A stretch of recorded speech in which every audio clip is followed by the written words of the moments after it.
Hi people, my name is Gabriel Baldovin and this is the second video response to the movie-like documentary Living Neverland. I will repeat that I'm not an English native speaker, so if you don't understand my words, then go for a YouTube version of this video and check for the right button, I guess in this part, left here for me, but right for you button, and check for the option, and there enable the English subtitle. You can also enable the Romanian subtitle, my native language. Well, I've seen some negative reaction to my first video coming from the diehard fans. I understand I was one of you guys in my adolescence, but you have to keep in mind that it weren't this allegation that turned me into a normal fan and not diehard one. I simply work in the field of art, and I saw several other important complex figures in this world, like Michael Jackson. Michael Jackson was indeed unique. He was a music creator and also a dancer, an amazing dancer. And in the art history, there are several figures, like I said, that were so preoccupied with other domains. For example, the famous neoclassicist painter Dominique Ingres was also an amazing violin player. He also played as a second violin in the Toulouse Orchestra. Paul Klee, the incredible abstract modern painter, happened also to play the violin. You know, Brian May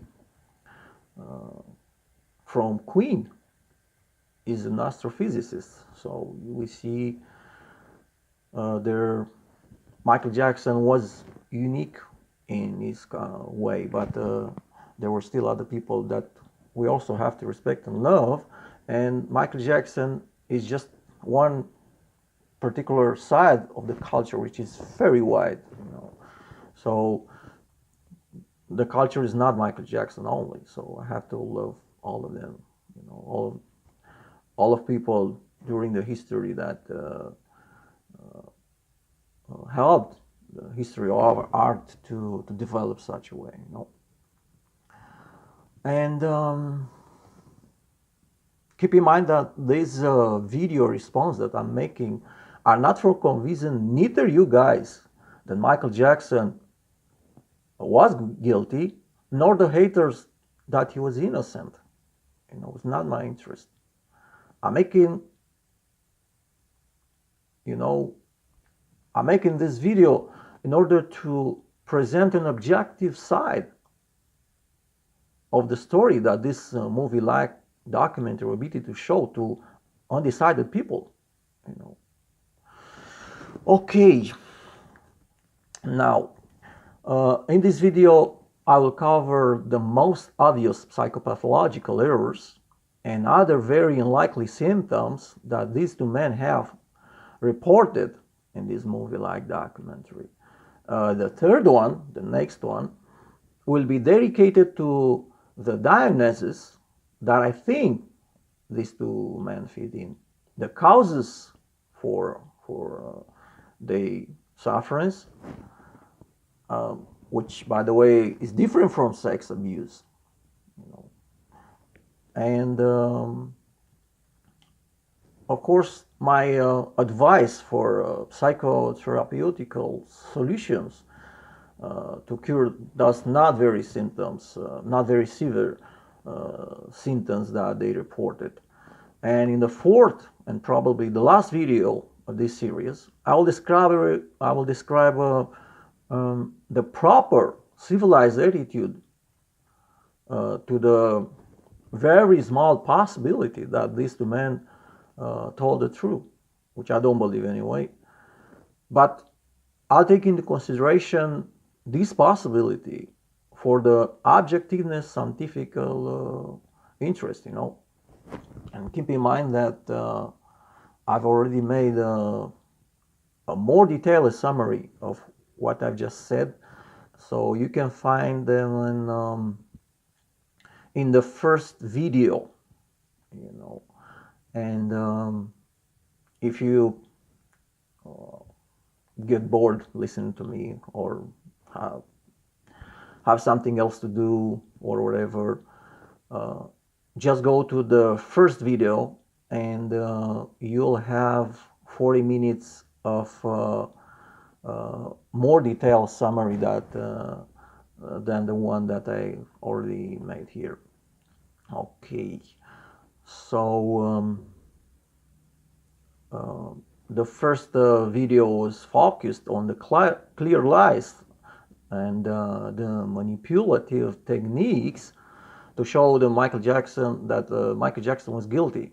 Well, besides these small sequence manipulations, there we have the big ones, the long sequences declarations.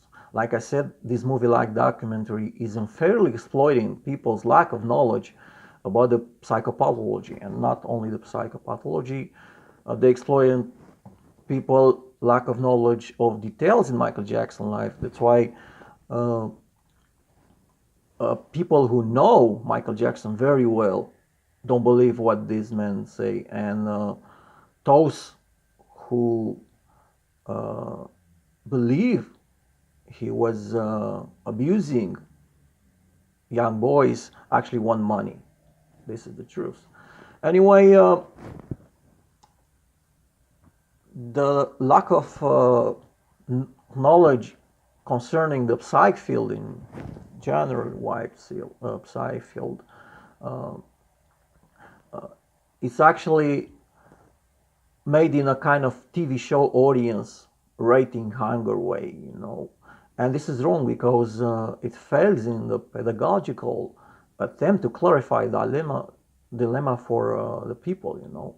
And not only that it fails, but it keeps people in a kind of sneaky dark addiction for more, and people stay trapped in this 4 hours movie-like documentary for some kind of undeniable evidence that Michael Jackson did inappropriate things to children. And what we see that evidence never comes, you know.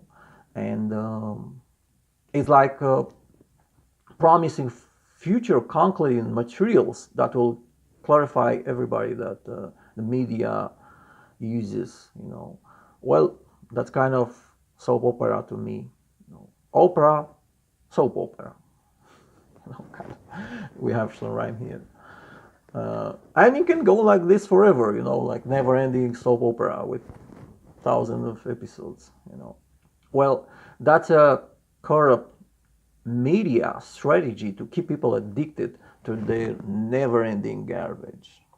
It's a sad fact because the journalists reach such a low level of professionalism. And also we have a lot of soap opera ingredients here. We had a lot of lacrimatory situation. People cry all over and try the best to cry and blame Michael Jackson for their sorrow, you know. And one of these blaming on Michael Jackson is the insinuation of a kind of causality between Wade Robson's connection to Michael Jackson and his bipolar disorder dad that eventually committed suicide. Well, this is the most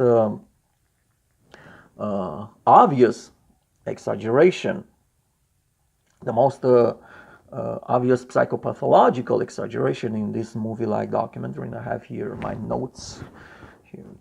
And I can say that starting from the first hour, 41 minutes and 45 seconds of the first part, you know, the whole Robson family talks about it. But let me clarify something here that will bring some light about the bipolar disorders, because the bipolar disorder is a very severe mental disorder that developed several months, the major depressive episode, and after a shorter or longer period of normality, it suddenly turns into a manic or hypomanic episode, which is, on the other side. That situation can continue like this for several times. But neither the major depressive episode nor the manic episode are caused by a loss or a bad event that happened to the person's life that is involved in this disorder, And you have to think about getting fired or bereavement or something like this that bring darkness into somebody's soul. But it's not the case here. Although the depressive people find some issues that they think they are causing their bad mood states, in fact, all the depressive disorders in general, no matter if major or soft depression, don't have such causes. They don't have such causes. When somebody close to us dies, or when we lose something that we're very much cared for, well, that disorder looks like a depressive disorder, but it's not a depressive disorder. And this is very important for people to know. The major depressive episode looks very much like this frustration caused by things that happens to our lives. But difference is noticeable in the patient's history. These concrete loss disorders heal by themselves in time, even with no treatment. On the contrary, all the depressive disorders are active throughout one's entire life. And every clinician that put a depressive disorder diagnosis looks for the past events in the person's life. And here I'm going to quote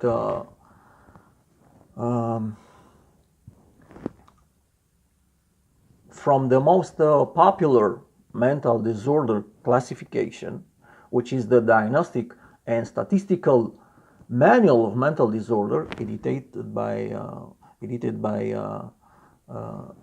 the American Psychiatric Association, the 5th edition, which is actually the last one.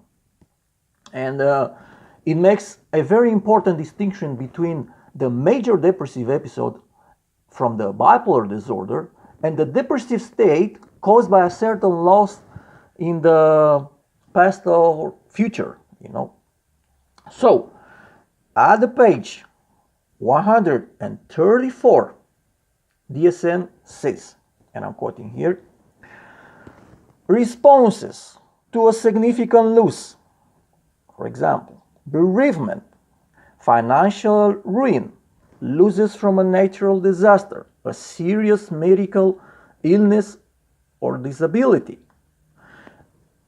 may include the feeling of intense sadness, rumination about the loss, insomnia, poor appetite, and weight loss, noted in criteria A, doesn't matter where is that, which might resemble a depressive episode. Although such symptoms may be understandable or considered appropriate to the loss, the presence of a major depressive episode, in addition to the normal response to a significant loss, that should be carefully considered. This decision inevitably requires the exercise of clinical judgment based on the individual's history and the cultural norms for expression of distress in the context of loss, Well, that's what DSM-S says. No. And let's go further. This time from the page 130, and pay attention to this one because it's very important. And I'm quoting here. A family history of bipolar disorder is one of the strongest and most consistent risk factor for bipolar disorders. There's an average of 10-fold increased risk among other relatives of individuals with bipolar 1 and bipolar 2 disorders, doesn't matter what 1 and 2 means right now. Magnitude of risk increases with the degree of kinship. Okay.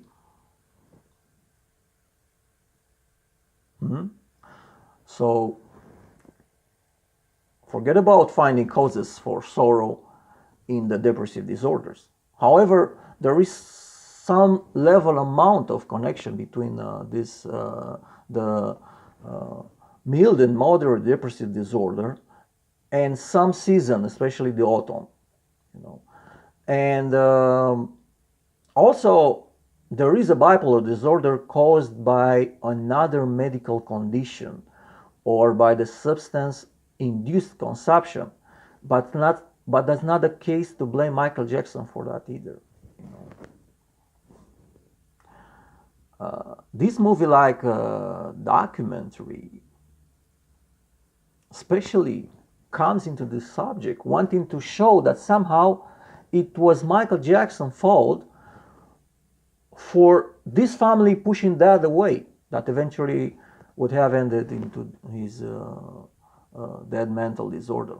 Well, that's a big ignorance concerning mental disorder, And the depression causes are not very clear right now. However, I quote, the professionals found some genetic cause for the bipolar disorder, like I already quote from you. And wait a second. Wade Robson has not a severe depressive disorder, not yet. I don't see no depressive sign in his personality right now. Maybe James Safechuck has something, but not very severe either, And as far as I've seen, I think he doesn't suffer for any depressive disorder right now, But in the future, like I've quoted you,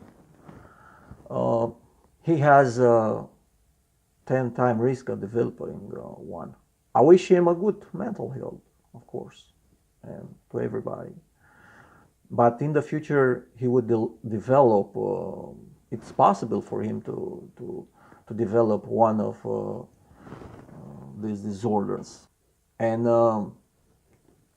this experience is very likely to be inherited from his father and his patrilineal genetic legacy in general. So that was not Michael Jackson's fault whatsoever, and would be not Michael Jackson's fault if in the future he would develop such a bipolar disorder like this, That's bad luck, Let's go further. Another exaggeration in this movie-like documentary. We have the manipulation of public not knowing that Michael Jackson sleeping and playing with the children was not his major interest in life. In the 4 hours, we only hear about how he played with those boys under his fingers, how he was at a certain period with one, then with another, and so on. So Wade Robson or James Safechuck, no, I don't know exactly, I don't remember, said that he wanted to keep those relations apart so they won't be mixed. You know, that sounds very convincing indeed.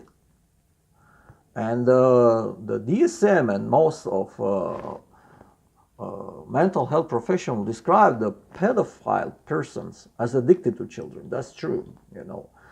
The most pedophile persons prefer working with kids and they prefer job like priests, coaches, babysitters, you know, whatever get close to children. And for them, staying with children is the most important fact in their life. Well, Michael Jackson was very different from that perspective. The most important interest in his life was his career. You know, he spent a lot of time in the studio recording. You know, not only when he was a child, also when he was an adult. You know, and if it wasn't recording, then he would do filming for his videos, musical videos, and doing rehearsals for the tours, and so on and on. He was always working. And that is the most important fact that differentiates Michael Jackson from a genuine pedophile sexual abuser. And here I have Michael Jackson said many times that he feels the happiest person when he's on the stage, you know. And we hear that in the 32 minutes and 40 seconds from the very first part of this movie-like documentary, you know. It is true. He said later on the opposite, you know, in this video. And actually in the video response to Bashir's documentary, he said that he actually hated touring, you know. But that was in the last time of his career, you know, when people didn't respond so well to his music. However, let's be reasonable here. Being so adored, being so loved in the front of thousands of screaming people is the most enjoyable thing that could happen to someone.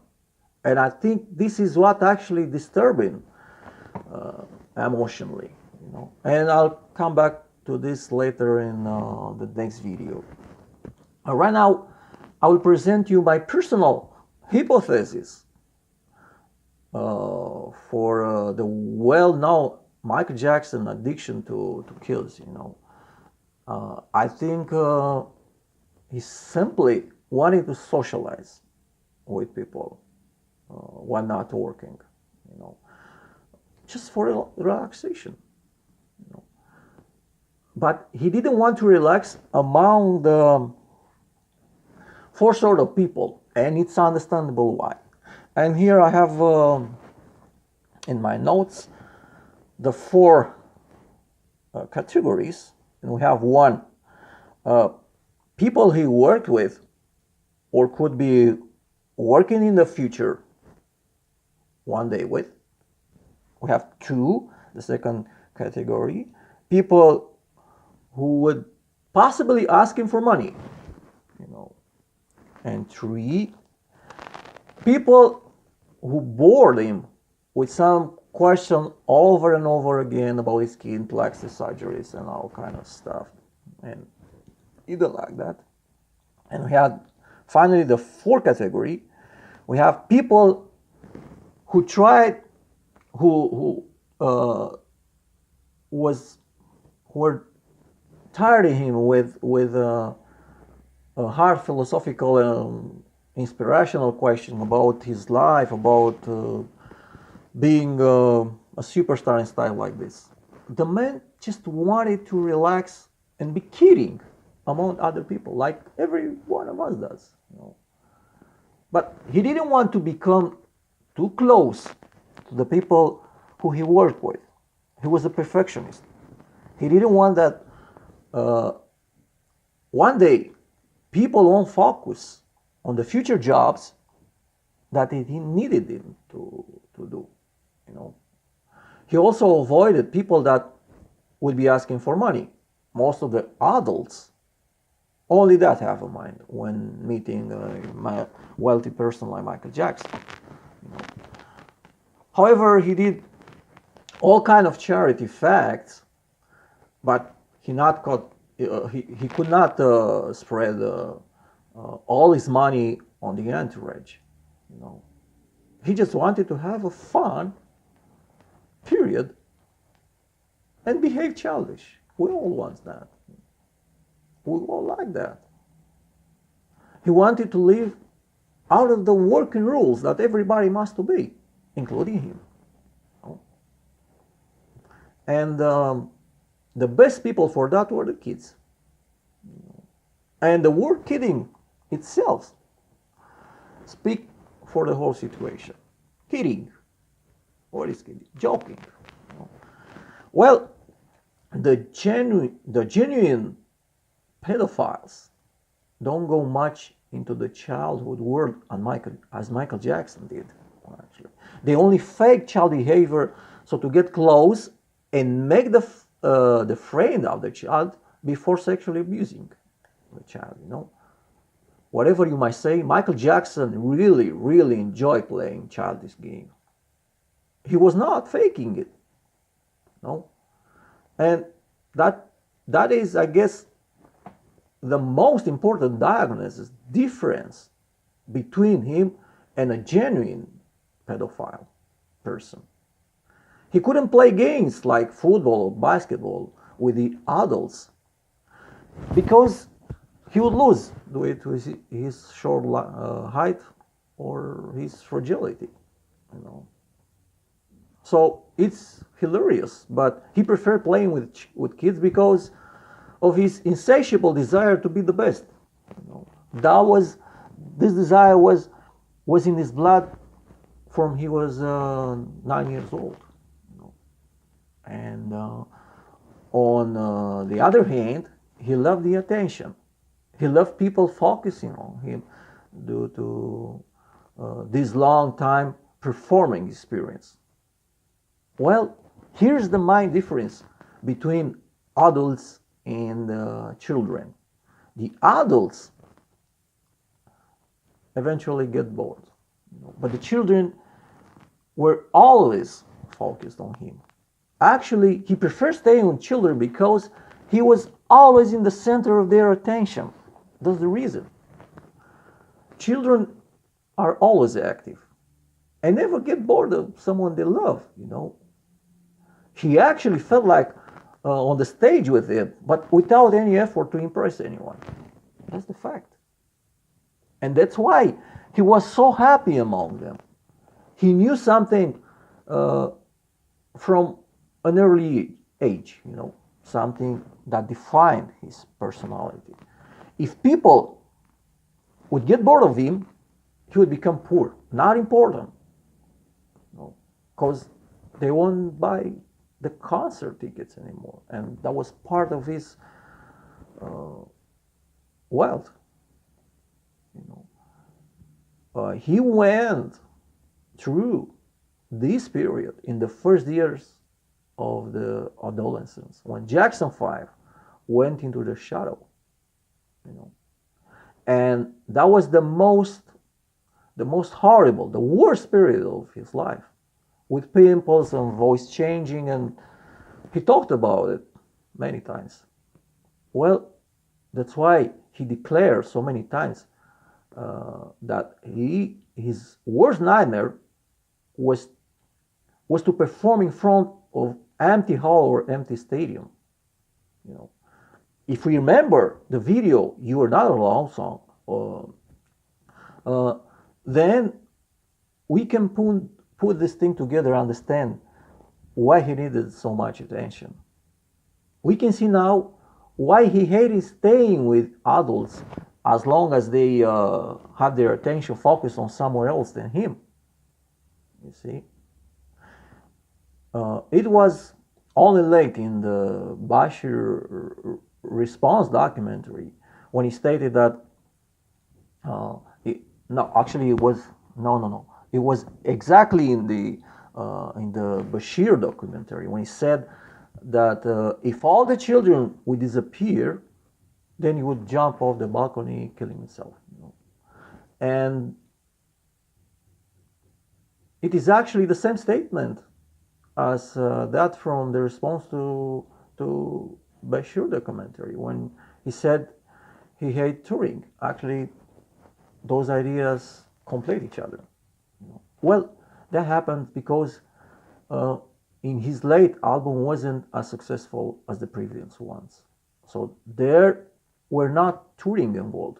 So he kind of lied to himself that he didn't like touring in order to psychologically justify that failure, or maybe not failure, but not a good response from the public. He said he hated touring because the fans let him down, and I was one of those fans who were no longer interested in childish stuff as I grew up. It's normal. Anyway, a very important criterion that Michael Jackson doesn't match the pedophilia diagnosis is the ability to stop seeing children. All the people diagnosed to these several sexual disorders live only to fulfill the desire. They want to satisfy the sexual deviant preferences, and nothing is more important than this. The child molesters usually come back after being caught and convicted. They change their name or the appearance and sexually abuse a child again. That was not Michael Jackson's case. After the 2003 trial, he gave up Neverland life, which is not common among pedophiles. All the severe sexual disorder people have this main purpose to satisfy their deviant desires. And Michael Jackson's main purpose was to perform, not to play with children. That came after. And I guess the most suspicious sign of Michael Jackson being a pedophile is his sexual interest in women. But however, that fact alone is not enough to meet the genuine criteria for pedophilia. There are asexual people, in this world. I heard that even they have an organization and they wear black rings as a distancing sign to be left alone. Many famous people had no sexual attraction to others. The Mother Teresa and so many religious personalities all over the world has never experienced sexual intercourse. The great philosophers Descartes or Immanuel Kant or the famous Renaissance painter Leonardo da Vinci or the well-known physicist Isaac Newton or Nikola Tesla never dated women, although they made a huge innovation in their domain. Michael Jackson was also a huge innovator in his domain. Why wouldn't we compare him with these figures instead of child molesters? Why? Do we have evidence? Do we have reasons? Do we have facts? We don't. Maybe we haters. We hate him. This movie-like documentary induces the idea that he built Neverland and his image as never grown up adult just to attract and have sex with hyper libidinal kids that were so also wanting having sex with adults. So it actually it says that Michael Jackson was. It suggests that Michael Jackson was kind of, a criminal mastermind. Well, I don't believe that. I don't believe he was that smart. He was not stupid, but still wasn't that smart to conceive such a plan. This would be a CIA professional's plan, And on the other hand, this child's sexual addicted image that these two people describe is neither logical nor psychological coherent. If he would have been like that, he could easily go incognito to Asian or East European poor countries and satisfy their every desire he wants. That's what all the pedophile people usually do. But he wanted those kids with special abilities because he reflected himself in their image, He wanted to relive again those childhood moments. The sexual addicted persons don't actually fall in love by beautiful persons as Michael Jackson did with those boys. These persons are just interested in someone that satisfies their sexual addiction. Why spend almost your entire fortune on these kids? This time, I believe, he was not that stupid. He did it because he wanted the kids to have a different life than he had. He wanted to relive his childhood once again and reflect into their lives, If it be such a criminal mastermind as this movie like documentary puts it, then why he would let anyone know his dark secret? That doesn't make any sense, you see. No sense at all. Everybody would do the same in his position. You don't have to be that very smart to take some action like this. That's how the sadistic murderers are behaving nowadays. They have a wife and children, and no one suspects their pathological vicious actions. But somehow they go and kill unknown women.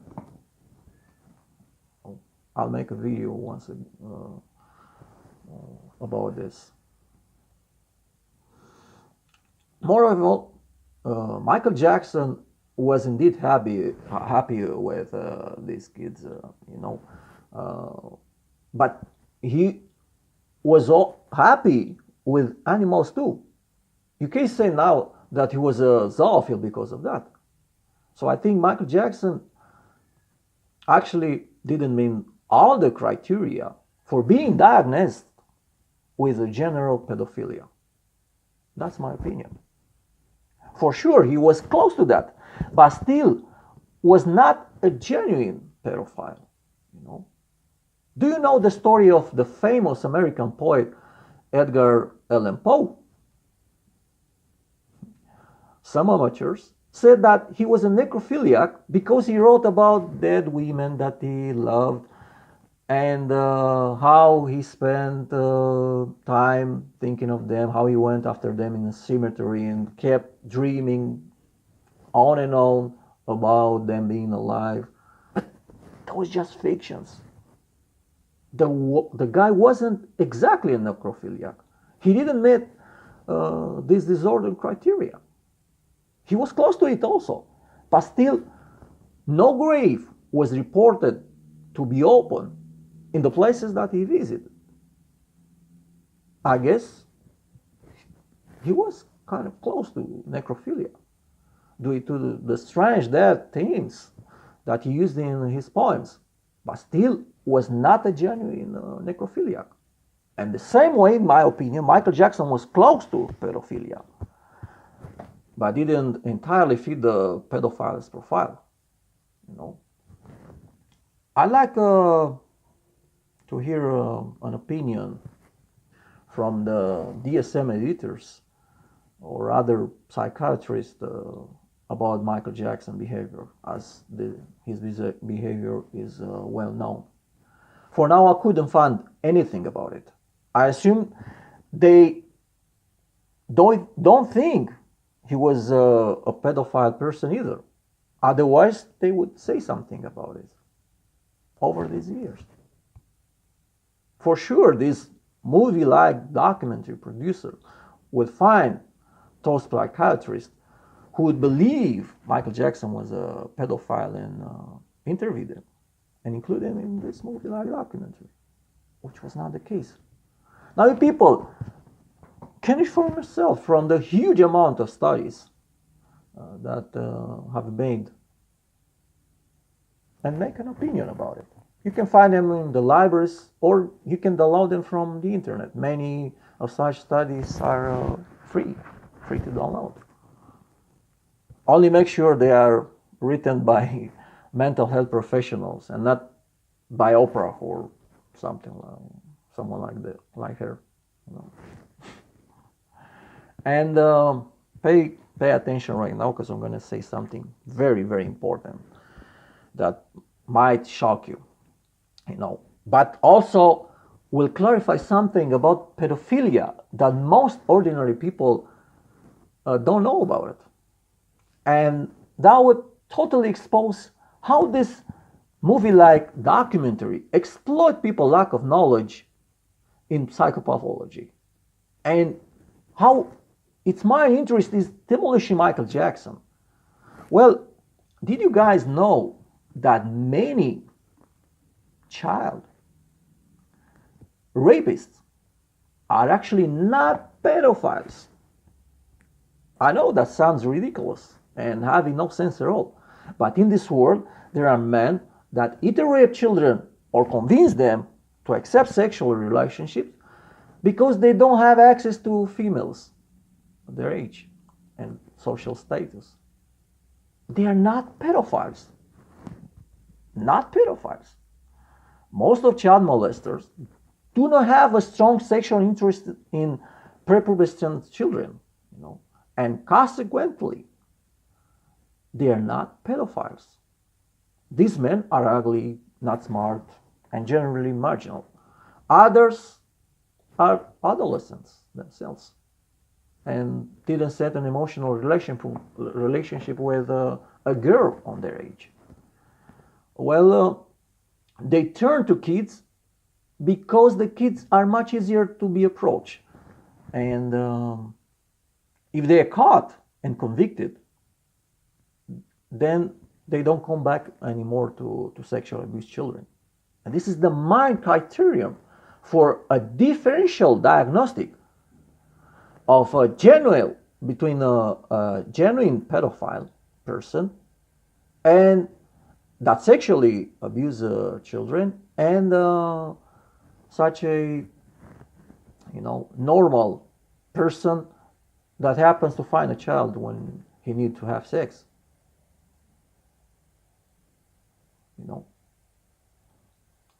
The pedophile usually repeat the abuse after being released from jail. But the non-pedophile child abusers forget about this episode in their lives as soon as they get into a normal relationship with an adult woman. And this is what happens actually with other disorders, other sexual disorders like gerontophilia, zoophilia, or frotteurism. These sexual disorders are not very severe. They are temporary. They cure themselves in time after the person finds a woman to live with. On the contrary, pedophilia is a long life condition, like homosexuality, transsexuality, transvestitism, voyeurism, exhibitionism, and fetishism. So not every pedophile person is a sexual child abuser. Keep that in mind. You know, there are indeed pedophiles that sexually abuse children, and DSM named them pedophilic disorder people. And fifth edition of DSM clearly state this very important distinction, you know, between pedophilia, namely the pedophilic sexual orientation, and the pedophilic disorder, you know, that always sexually abuse children. And at the page 698, DSM states, and I'm quoting here, however, if they report an absence of feeling of guilt, shame, or anxiety about these impulses, and are not functionally limited to, by their paraphilic impulses, according to self-report objective assessment of both, and their self-reported and legally recorded histories indicate that they have never acted on their impulses, then these individuals have a pedophilic sexual orientation, but not a pedophilic disorder. Most of the psychopathology treatises accept this important distinction. Do you remember when James Safechuck mother simply diagnosed, just like that, Michael Jackson as a pedophile at the end of this movie-like documentary? You have to remember it, because that statement was strategically left at the very end of it, so people will remind with it in mind. Well, this is one of the most big, or the most subtle psychological manipulation that this movie-like documentary does. You know, she's a psychiatrist from all of a sudden. But pedophilia is not even the lewd act. You know. Well, I bet she or the producer didn't know about this distinction between pedophilia and sexual child molester. Otherwise, this statement would be left in the last time. And this statement means nothing into a criminal court, because this very important psychopathological distinction simply dismantles these people's accusations. Even if Michael Jackson had pedophilia, which, like I said, he was close, but he didn't meet all the criteria, well, still would be an evidence that he sexually abused children. You know? Do you understand how this movie-like documentary exploits people's lack of psychopathological knowledge? Do you understand how it puts in the light specific behavior that these two men present themselves as victims? So have this in mind. First of all, this movie-like documentary tries to misleadingly induce you the idea that the pedophilia is equivalent with molesting children.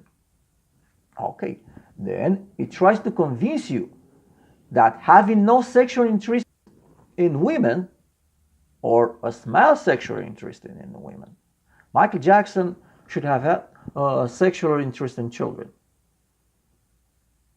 There are only words and sentences that contradict each other, or are not coherent with the psychopathological descriptions and their the disorder criteria.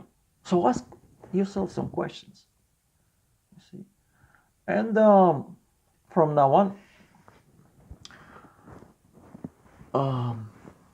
I want to present you some strange things that happen with both these men that are accusing Michael Jackson of sexual molestation.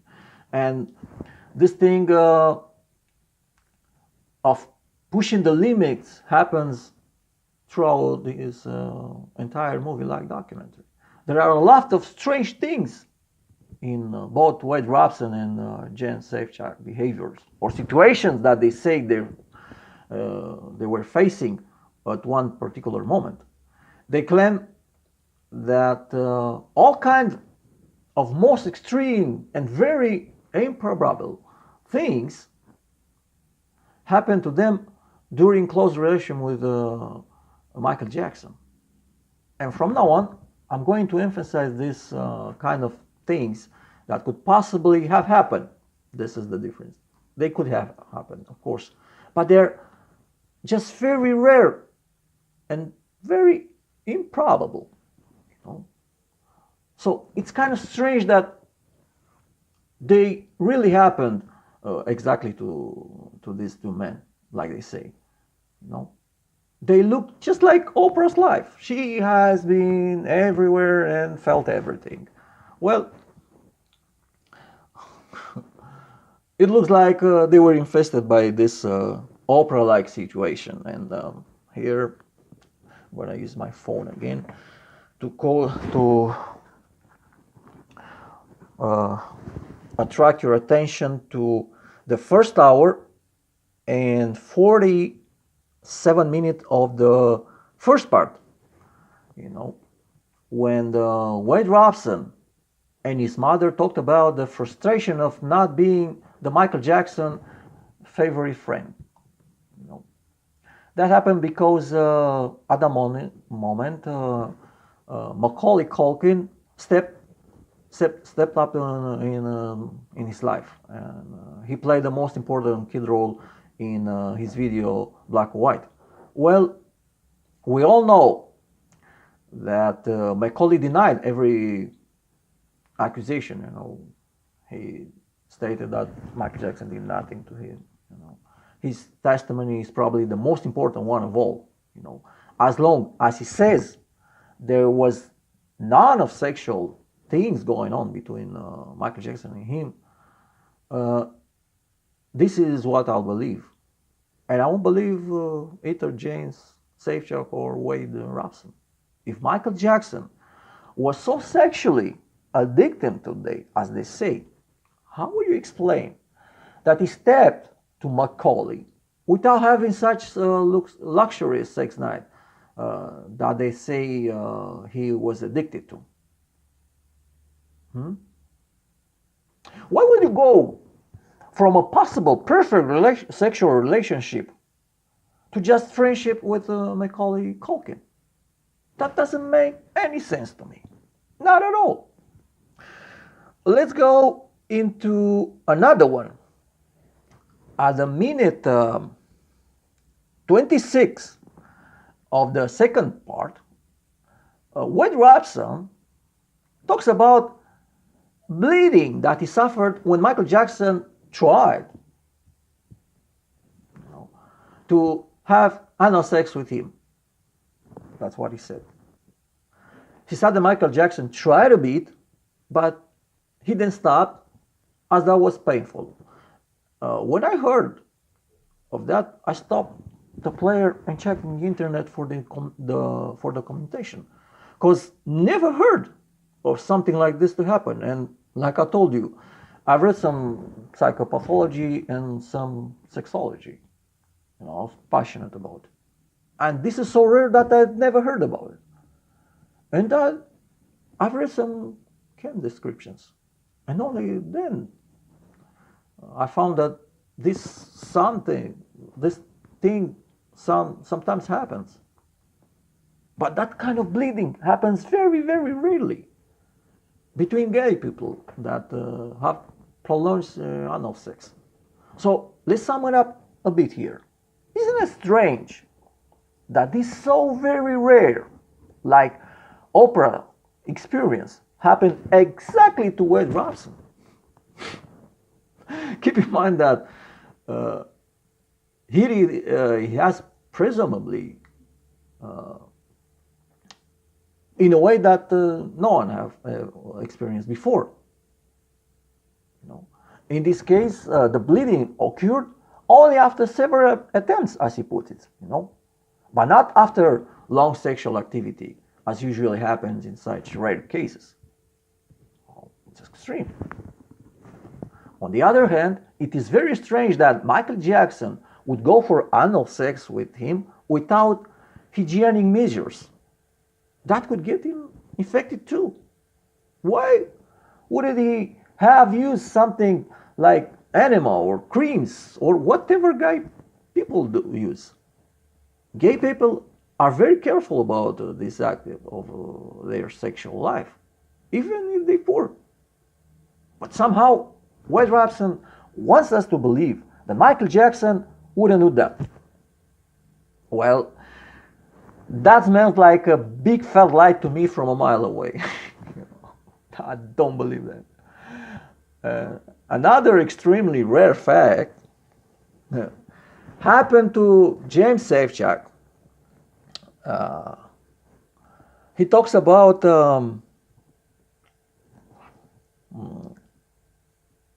at the 40-minute and 50-second of the first part about masturbation. Don't you feel it's kind of strange that the worst thing happened to these people? James Safechuck talk about inability to pee after masturbation. Well. So we have an extreme thing that happened to Wade Robson about anal bleeding, and now guess what? Inability to pee for James Safechuck after masturbation. How the hell these extreme facts happen coincided with these two men? What a coincidence! Well, I think that the producer actually kind of made a quick research after anal sex and masturbation side effects, and then simply asked them something like, "Did you ever had rectum bleeding, blah blah blah, after anal sex, or were you ever unable to pee after masturbation, blah blah blah blah blah blah?" As they were focusing on showing the worst part of every aspect of interaction with Michael Jackson, they could say yes. And it would be, the whole scenario. Here's another. At the first hour, 25 minutes and 52 seconds of the first part, James Safechuck shows the rings that supposedly Michael Jackson gave to him in a kind of wedding ceremony. He later said that he was sick of Michael, but how the hell he still keeps this jewelry if they bring back so bad memory? Why didn't he sell these rings? Isn't it normal to keep them? It's so normal after such pain. Of course, here we go again. Something like this happened also with Wade Robson. He said at the first hour, 33 minutes and 40 seconds of the first part, that Michael Jackson gave him the gloves from the bad video costume. And guess what? He have them nowadays, and he wear them. When he performs. Well, a Michael Jackson experience was that traumatic, as they say. Then why do you keep these things? Would you keep it? Another never seen part of Michael Jackson, but somehow seen by James Safechuck and of course Wade Robson, would be the alcohol drinking.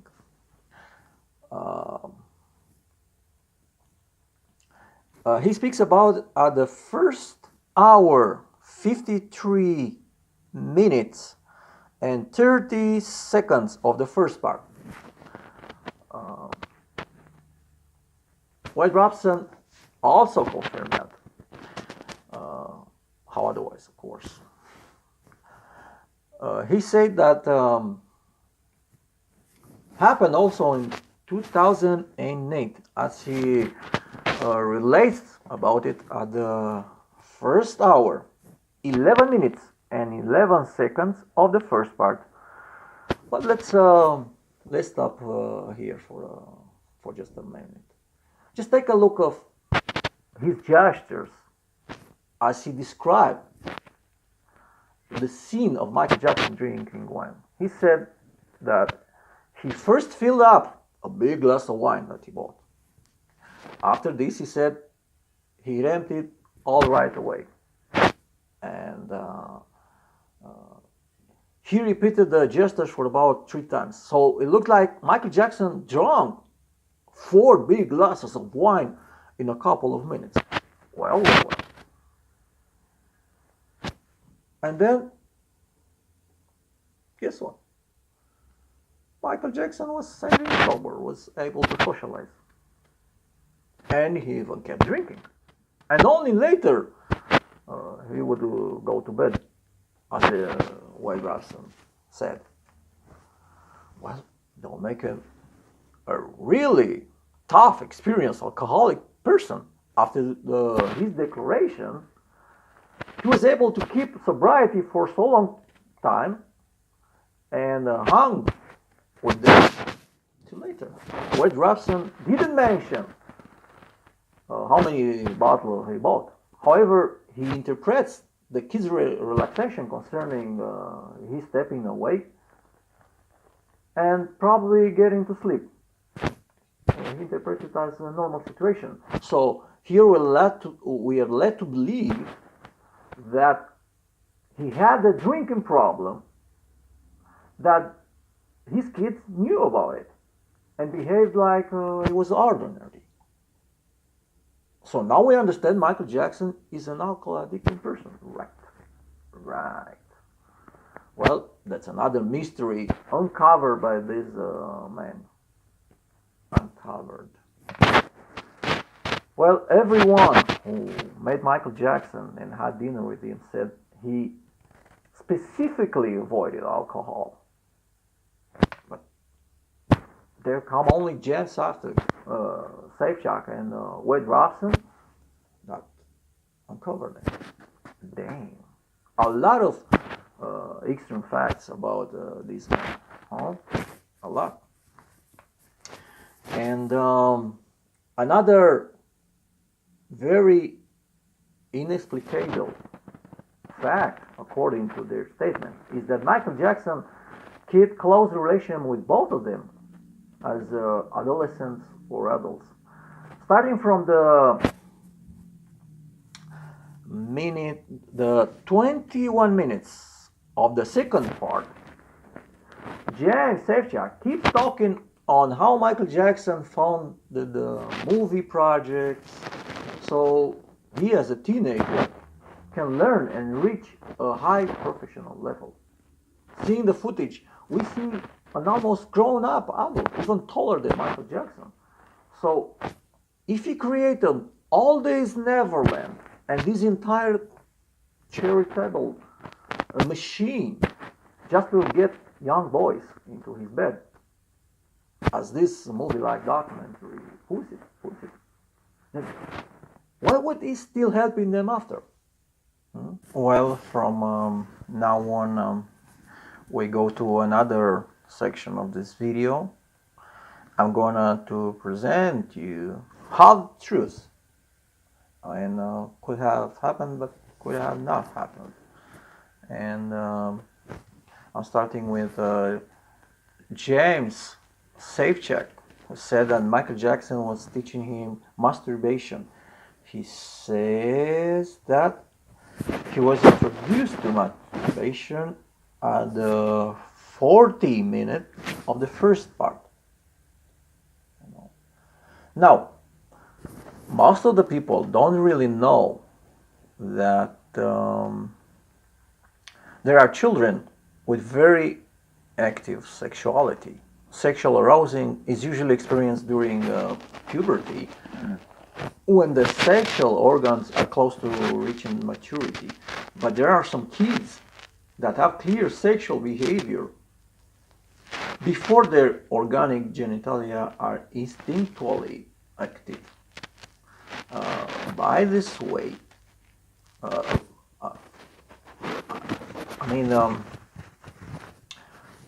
and I'm gonna make here a short observation. If any of you have experienced that on your children, just leave them alone. Don't bully them, don't beat them, don't send them to physicians or to church or whatever. Just leave them alone. So it's kind of normal. I mean, if that thing happened to James Safechuck, it wasn't necessarily caused because Michael Jackson has something done to him. The infantile masturbation is a common thing. From my point of view, the early masturbation is a sign of overloaded libido that the parents send to the child. And unfortunately, that will increase in our kids' experience from now on with this sexual revolution that we're still getting through. Because what you are living right now with this so-called revolution is not a sexual liberation. It is actually a sexual continuous stimulation. There are those commercials that pop up on every communication channel and disturb us. The sexual culture is a part of the greedy consumerism that our civilization level is crossing right now. And it is not Michael Jackson's fault, but those who governs this world from the backstage. This consumerism reveals a new kind of slavery that our society is exploited. It is based on seduction and creating artificial needs. We several masters today by what looks like a fair change between satisfaction they give us for our insatiable need to consume and our labor. In contrast with nowadays wage slavery, the classical slavery used beating and death threats to make the slave obey orders and work for their masters. Well, that's why we have such a high percent of mental disorder into our society today. Everyone is affected, including the masters. They cultivate in our soul, but eventually this will get back to themselves. They will further on develop extreme sadistic tendencies and send them genetically to their children as well. I've spoken about it in an older vlog, and I'm going to put it on this video description, and I also put an English subtitle for it, which it is in Romanian. There are some people that are not very affected by it. Some adults are big consumers, very active and very energetic, and they enjoy this kind of life. For me, it's not normal. It's psychopathological. They don't suffer, but for me, it is. I call it hypersthenia disorder. However, although DSM and most of the psychopathological treaty ignore it, but I think it is involved in a lot of well accepted or more severe disorders through a genetic combination with between this disorder and another small or mid mental disorder. For example, if one parent suffers from this hypersthenia disorder and another one suffers from something like normal stress disorder or child inner or whatever, well, the child that these parents conceive will inherit a combination of the two disorders. And that some could become paranoid, histrionic, narcissistic personality disorder. I'm not going to get here into details. Who is interested in my theory can search for my online free book, The Dynamics of Abyssal Psychology, and read it. What I say about genetic combination of mental disorder is not translated yet, but it gets translated automatically. So if you want to read it, you will be able to read it. It will be understandable. Well, this hypersthenia disorder is not considered a disorder because people that have it don't feel uncomfortable with it and don't hurt anyone. On the contrary, it contributes to the economical growth. The people who suffer from it are very active. Most of the lowest social pyramid develops it by working hard and trying to get rich and get upper to the social scale. So it is considered normal. But the fact is that every child whose parent has this hypersthenia disorder will also develop a sexual behavior before puberty, and that's where the trouble starts. Some of them could develop more severe disorders lately, but not all of them. Others can live with this hypersthenic state of mind throughout their entire life and continuing the way their parents lived. So we hear James Safechuck talking about Michael Jackson teaching him the masturbation. When you hear him, we have to keep in mind that he could actually had this predisposition before meeting Michael Jackson. And that behavior could be present also without ever meeting him. Childhood masturbation is not such a big deal. Childhood sexual impulses and masturbation that comes after does not necessarily imply sexual disorder after the child grows up. Moreover, continuing this logic, it might sound a little bit crazy, but the sexual relation during early or late childhood or adolescence that don't necessarily lead to those kinds of mental disorders later as adults. Some of them are painful later in life. It's true, but others are enjoyable. There are children who specifically ask adults for sexual favor. That's a fact. Ask a friend, and you'll find that some of them start a sexual life early.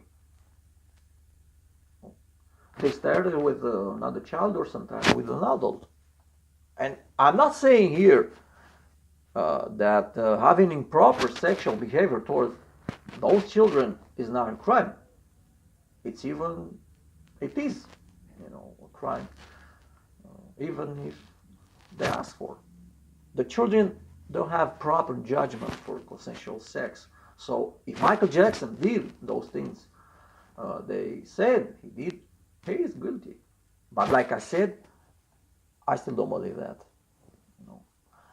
But in this movie-like documentary,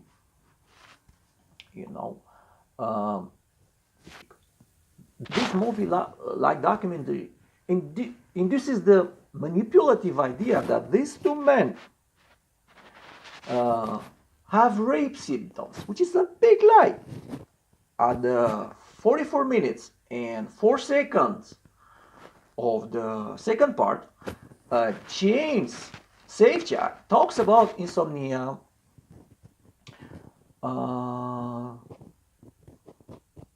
and substance abuse, and a sort of anxiety that he interprets as a panic attack. When people hear of all the symptoms, they automatically associate them with rape. But these symptoms are common to a wide spectrum of mental disorders. And I'm going to come to this later about this issue. Right now, I will decrypt once again how this movie-like documentary uses people not specialized in the psychopathology to make them believe that these presumptive symptoms are caused because Michael Jackson raped them. In a few seconds, I'll end this video and I'll put the diagnosis. What I think they both have, what they suffer from, and particularly James Safechuck. But here is the fact there's no rape involved here whatsoever, as this movie-like documentary wants to induce us. So let's not lose our mind here, people. Let's remember that both of them constantly stated during this movie-like documentary that they were the ones who insisted to go sleep with Michael Jackson. He never invited them into his bedroom, as they both stated. Well, that manipulative idea is really inconsistent, even if Michael Jackson really had sexually inappropriate behavior toward them. Okay, people, I've spoken enough for this video. I'm gonna stop right here. The second part, if the next one, if you're going to see the next one, I'm going to put a diagnosis for this man, like I said, and also show what causes could have had for this not very severe mental problems that they're having right now, as far as I can see, and the proper solution for curing them, because every mental disorder needs psychotherapy or kind of therapy. And keep in mind that in the fourth video, I will focus on our own perception of this situation, involving both situations of Michael Jackson being guilty or not being guilty, which I believe was not guilty. So thanks for watching, and please comment with proper and decent words. Thank you.